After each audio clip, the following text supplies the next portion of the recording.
नमस्कार, बहुत स्वागत है आपका। मैं हूं आपके साथ नेहा दुबे। प्रधानमंत्री सूरज आउटरीच कार्यक्रम के तहत स्थानीय जेनेसिस डेंटल कॉलेज में एक कार्यक्रम में आयोजन किया गया, जहां पर पीएम पहुंचे। कार्यक्रम में राज्यपाल रहे मौजूद। वहीं राज्यपाल सीपी राधाकृष्णन ने कहा कि हमारा देश विकास के पद पर आगे बढ़ रहा है, निरंतर अग्रसर है। हमारी अर्थव्यवस्था आज जो विश्व की 5वीं सबसे बड़ी अर्थव्यवस्था है। विकास का लाभ विभिन्न स्तरों पर दिखाई दे रहा है। साथ ही राज्यपाल ने कहा कि प्रधानमंत्री का एक अभिनव पहल प्रधानमंत्री ने की है, जो कि देश की प्रगति और सशक्तिकरण की दिशा में अहम कदम है।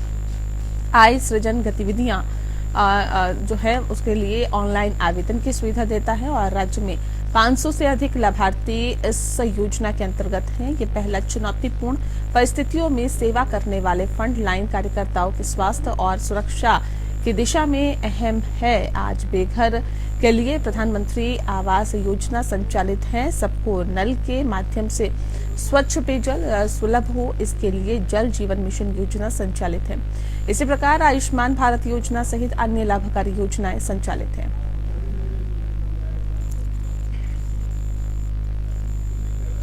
वहीं कांग्रेस के युवा विधायक अंबा प्रसाद के ठिकानों पर ईडी के छापे जारी है। इस बीच मुख्य विपक्षी दल भारतीय जनता पार्टी ने कांग्रेस और अंबा प्रसाद और उनके परिवार पर जोरदार हमला बोला। बीजेपी के वरिष्ठ नेता और प्रदेश महामंत्री आदित्य साहू ने कहा है कि जमीन लूट, रंगदारी और दबंगई अंबा प्रसाद के परिवार की पहचान है। साथ ही उन्होंने कहा कि जहां तक बीजेपी को इनसे लोकसभा चुनाव में प्रत्याशी बनाने के लिए संपर्क की बात है, तो इस बात को अंबा प्रमाणित करें कि कब किसने इस संबंध में बात की। वो तो स्वयं पिछले दिनों यशवंत सिन्हा से मिलकर चुनाव की चर्चा कर रही थी और इसकी तस्वीर भी सोशल मीडिया में वायरल है। 11 लोकसभा सीटों की घोषणा हो चुकी है। सभी जगह भारतीय जनता पार्टी के कार्यकर्ता को चुनाव के मैदान में उतारा गया है और शेष बचे तीनों सीट में हमारे कार्यकर्ता चुनाव लड़ने का काम करेंगे। शीघ्र ही प्रत्याशियों की घोषणा होगी, जो कि आपके सामने। लक्ष्य धनबाद लोकसभा 2024 को लेकर बोकारो जिला विस्तारित कार्य समिति की बैठक जिलाध्यक्ष की अगुवाई में आयोजित की गई, जिसमें सभी प्रखंड के अध्यक्ष, पदाधिकारी और जिला पदाधिकारी समेत प्रदेश के पदाधिकारी मौजूद रहे। इस दौरान सभी ने एक स्वर में आगामी लोकसभा चुनाव में कांग्रेस उम्मीदवार को जिताने का संकल्प लिया। कांग्रेसियों ने बूथ स्तर पर पार्टी को मजबूत करने की बात कही है। नेताओं ने जिला से लेकर प्रदेश प्रभारी को 10-10 बूथों की जिम्मेदारी लेने की बात कही है। साथ ही कहा है कि कांग्रेस धनबाद लोकसभा में जीत हासिल करे, इसके लिए सभी को जमीनी स्तर पर मेहनत करनी होगी, तभी ये सीट कांग्रेस पार्टी जीत सकती है। नेताओं ने कहा है कि हमें कांग्रेस के लिए काम करना होगा, न कि प्रत्याशियों के चेहरे पर। वहीं जिला अध्यक्ष उमेश प्रसाद गुप्ता ने कहा है कि केंद्रीय और राज्य नेतृत्व के निर्देश पर बैठक की जा रही है और बूथ में कमेटी बनाई जा रही है और लगातार इसकी समीक्षा भी की जा रही है। हम लोग लोकसभा चुनाव की लड़ाई के लिए पूरी तरह से तैयार बैठे हैं।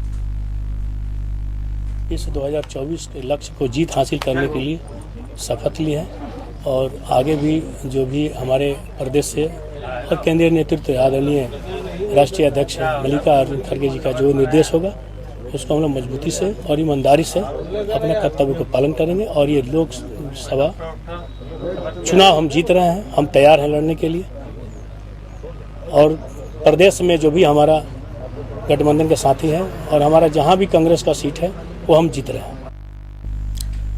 बुधवार को बोकारो स्टील प्लांट में काम कर रहे एक मजदूर की मौत हो गई, जिसके बाद नियोजन और मुआवजे की मांग को लेकर मृत ठेका मजदूर के परिजन और स्थानीय लोगों ने बोकारो स्टील प्लांट के मुख्य गेट पर जाम लगा दिया, जिसके बाद देर रात से ही लोग अनिश्चितकालीन धरने पर बैठ गए हैं। लेकिन बीएसएल प्रबंधन ने आपको बता दें कि परिजनों से अभी तक वार्ता नहीं की है, जिसको लेकर परिजनों का कहना है कि अशोक कुमार स्वास्थ्य अवस्था में प्लांट में काम करने गए थे, लेकिन अचानक उसकी मृत्यु किस वजह से हुई, इसका कोई अता पता नहीं चल पा रहा है। कंपनी के नियम और प्रावधान के मुताबिक परिजनों को नौकरी और मुआवजा दिया जाना चाहिए।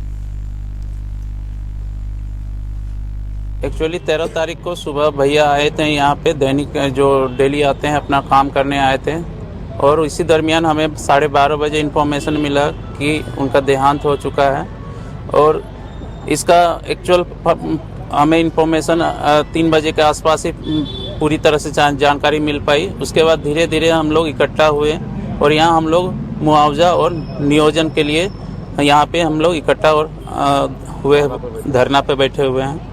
AIMIM बिहार में आगामी लोकसभा चुनाव में 40 में से 11 सीटों पर चुनाव लड़ेगी। बता दें आपको कि ये घोषणा पार्टी विधायक अख्तरुल इमान ने बिहार में मीडिया से बातचीत में कही है। बता दें आपको कि AIMIM विधायक ने कहा है कि हमने बिहार में 11 सीटों पर चुनाव लड़ने का हमने फैसला किया है। हमने बिहार और राष्ट्रीय स्तर पर धर्मनिरपेक्ष वोटों को बचाने की बहुत कोशिश की है, लेकिन इन लोगों ने हमारी पीठ में छुरा घोंपा है और हमारे लोगों को छीन लिया है। लेकिन देश अल्पसंख्यकों और दलितों के हित में उनका समर्थन करना महत्वपूर्ण है, उन्होंने इस बात को कहा।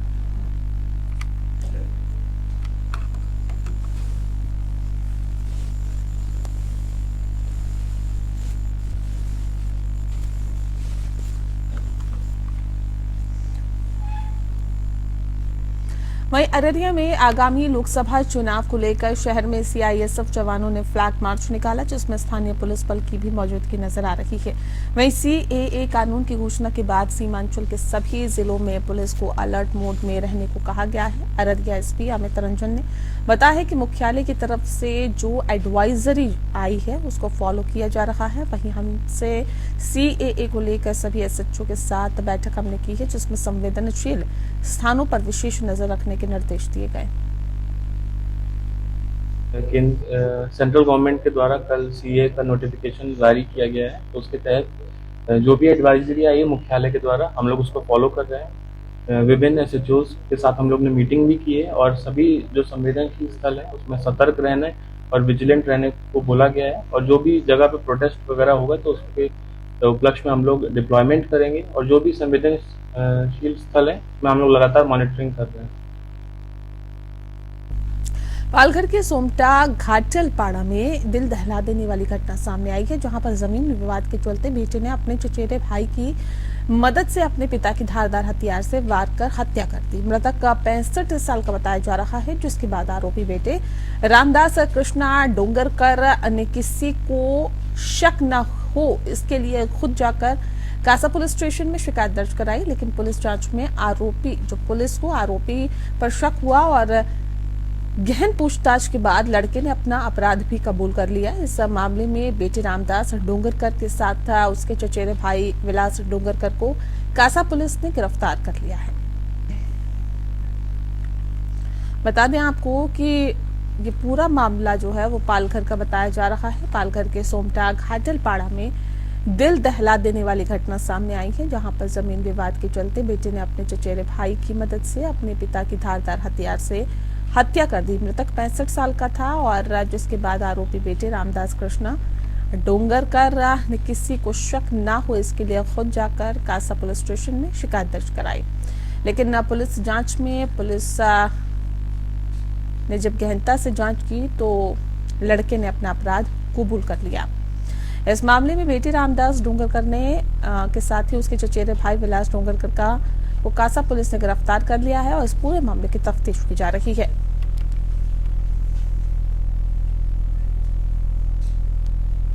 रायपुर में आवास और पर्यावरण मंत्री OP चौधरी ने यहां नवा रायपुर अटल नगर में छत्तीसगढ़ गृह निर्माण मंडल की तरफ से आयोजित कार्यक्रम में प्रधानमंत्री सह मुख्यमंत्री आवास योजना के हितग्राहियों को आवास की चाबी सौंपी। उन्होंने कहा कि देश के हर गरीब को पक्का मकान देना देश की यशस्वी प्रधानमंत्री नरेंद्र मोदी का संकल्प है, जिसे मुख्यमंत्री विष्णुदेव साय की सरकार ने बखूबी ढंग से पूरा किया है। उन्होंने कहा कि मोदी की गारंटी में कोई भी गरीब पक्के आवास से वंचित नहीं होगा। इसी बात को ध्यान में रखते हुए छत्तीसगढ़ सरकार के 13 दिसंबर को शपथ लेने के पश्चात 14 दिसंबर को प्रथम कैबिनेट की बैठक में ही 18 लाख गरीब परिवारों के लिए PM आवास योजना के तहत आवास बनाने का ऐतिहासिक फैसला लिया गया।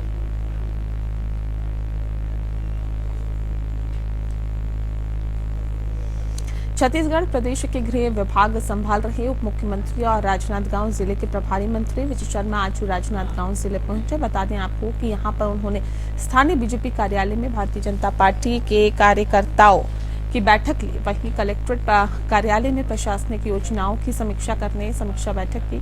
इस दौरान उन्होंने बीजेपी पदाधिकारी और कार्यकर्ताओं को लोकसभा चुनाव को लेकर चार्ज भी किया और उन्होंने पत्रकारों से चर्चा करते हुए पूर्व मुख्यमंत्री भूपेश बघेल के राजनांदगांव लोकसभा से चुनाव लड़ने के मामले को लेकर कहा कि भूपेश बघेल अपने दुर्ग क्षेत्र से भागकर राजनांदगांव में चुनाव लड़ रहे हैं। वहीं बीजेपी आईटी सेल ने कांग्रेस के खिलाफ कार्टून वार को लेकर उन्होंने कहा कि कार्टून पुरानी घटनाओं के आधार पर कल्पना के तहत बनाया गया है। और वहीं सीएए के मामले को लेकर उन्होंने कहा कि ये नागरिकता देने का बिल है, इसमें बांग्लादेश, पाकिस्तान और अफगानिस्तान के अल्पसंख्यकों को नागरिकता दी जाएगी। इस बिल का स्वागत होना चाहिए।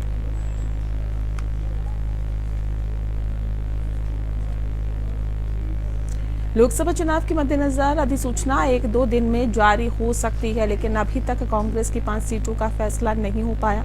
इस पर अपनी प्रतिक्रिया देते हुए प्रदेश कांग्रेस के अध्यक्ष दीपक बैज ने कहा कि सभी चीज निर्धारित हो चुकी है और दिल्ली में सब कमेटी और सीडब्ल्यूसी की बैठक हो चुकी है। कहीं पर कोई दिक्कत नहीं है। सिर्फ आलाकमान को 5 नाम की घोषणा करनी है और संभवतः 1-2 दिन में हो जाएगी। बीजेपी के वीडियो और पोस्टर जारी करने पर उन्होंने कहा कि सभी लोग जानते हैं कि बीजेपी किसी भी हद तक जा सकती है और ओछी राजनीति करना भारतीय जनता पार्टी का काम है और जब वे हार से डरती है तो इस प्रकार के कृत्य करती है। कांग्रेस हर चुनाव को गंभीरता से लड़ती है और लोकसभा चुनाव को बड़ी ही गंभीरता के साथ हम लड़ेंगे और जो हमारी तैयारी है उसे लोकसभा की सीटों पर इस बार इजाफा ही होगा।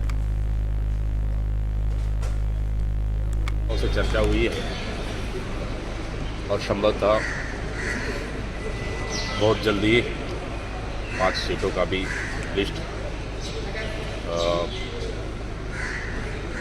सब कमेटी की चर्चा होने के बाद लिस्ट जारी होता है। कब तक आज शाम तक आ जाएगी या फिर? मुझे लगता है शायद 1 से 2 दिन और लग जाएंगे। रायपुर में मुख्यमंत्री विष्णुदेव साय ने मुख्यमंत्री निवास कार्यालय से वीडियो कॉन्फ्रेंसिंग के जरिए कलेक्टर एसपीए कॉन्फ्रेंस को लेकर शासन की योजनाओं और कानून व्यवस्था को लेकर आवश्यक निर्देश दिए। मुख्यमंत्री साय ने कहा है कि आज 3 महीने के बाद कलेक्टर एसपी कॉन्फ्रेंस हो रही है। 3 महीने के भीतर ही निश्चित रूप से आप लोगों के सहयोग से हमारी सरकार ने जनता के विश्वास के मुताबिक बहुत से काम किए हैं और पीएम मोदी की गारंटी को पूरा किया है।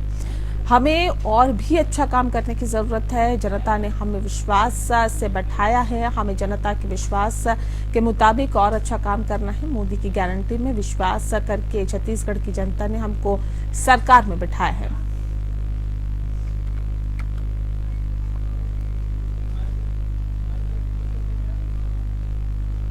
प्रदेश कांग्रेस संचार विभाग के अध्यक्ष सुशील आनंद शुक्ला ने राजीव भवन में पत्रकार वार्ता को संबोधित करते हुए कहा कि 3 महीनों में ही बीजेपी की विष्णुदेव सरकार अलोकप्रिय हो गई है। सरकार जनता के हित में एक भी फैसला नहीं ले पाई है। सरकार में बैठे हुए लोग सरकारी धौंस दिखाकर भया दोहन में लगे हुए हैं। जनता परेशान है, कानून व्यवस्था बदहाल हो गई है, जन कल्याणकारी योजनाएं दम तोड़ चुकी है।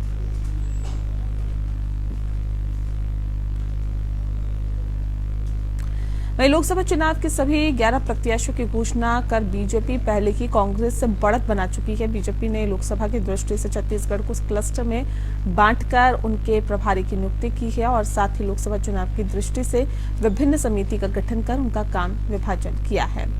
जनता के बीच जाकर उनके घरों में झंडा लगवाने, दीवार लेखन, मेरा परिवार, मोदी परिवार और विकसित भारत अभियान के तहत लोगों से मिलकर घोषणा पत्र के सुझाव एकत्र कर रहे हैं और साथ ही प्रत्येक बूथ में 370 वोटों की बढ़त के लक्ष्य पर बैठक में जोर दिया गया। वहीं भारतीय जनता पार्टी शीघ्र लाभार्थी संपर्क अभियान प्रारंभ कर रही है, जिसके तहत छत्तीसगढ़ के 40 लाख लाभार्थियों तक प्रदेश के 1,25,000 कार्यकर्ता पहुंचेंगे। इस अभियान में प्रदेश अध्यक्ष से लेकर बूथ स्तर के कार्यकर्ता प्रत्येक बूथ शक्ति केंद्र, मंडल, जिलों में जाएंगे और लाभार्थियों से चर्चा कर पीएम मोदी के कार्यों, देश में हुए सकारात्मक परिवर्तन की चर्चा करेंगे और उनके विचार जानेंगे।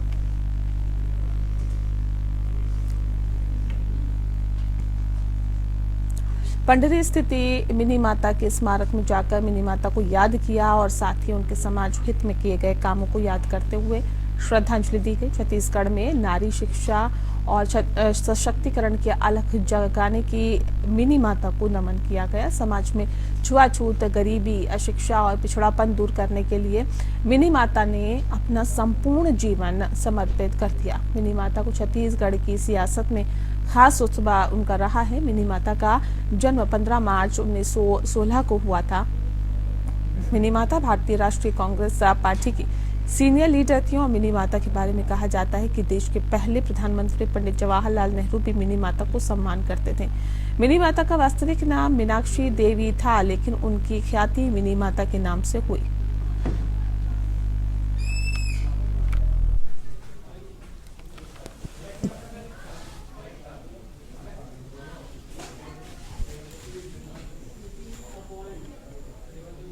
प्रदेश में बीजेपी सरकार बनते ही लगातार अवैध अतिक्रमण का एक्शन देखने को मिल रहा है। इसी कड़ी में जिला खैरागढ़ में भी अतिक्रमण के खिलाफ प्रशासनिक कार्रवाई देखने को मिली है। प्रशासन ने घर के बाहर अतिक्रमण पर बुलडोजर की कार्रवाई की है। दरअसल स्थानीय निवासी ने अपने घर के बाहर अतिक्रमण किया हुआ था। नगर निगम ने इसे हटाने के लिए कुछ दिन पहले ही नोटिस जारी किया था और इसके बाद अतिक्रमण नहीं हटाया गया तो नगर निगम और नगर पालिका परिषद खैरागढ़ की टीम पुलिस के साथ ही उस शख्स के घर पहुंची और काफी हाई वोल्टेज ड्रामे के बाद अंत इस नगर पालिका ने अवैध अतिक्रमण को गिरा डाला।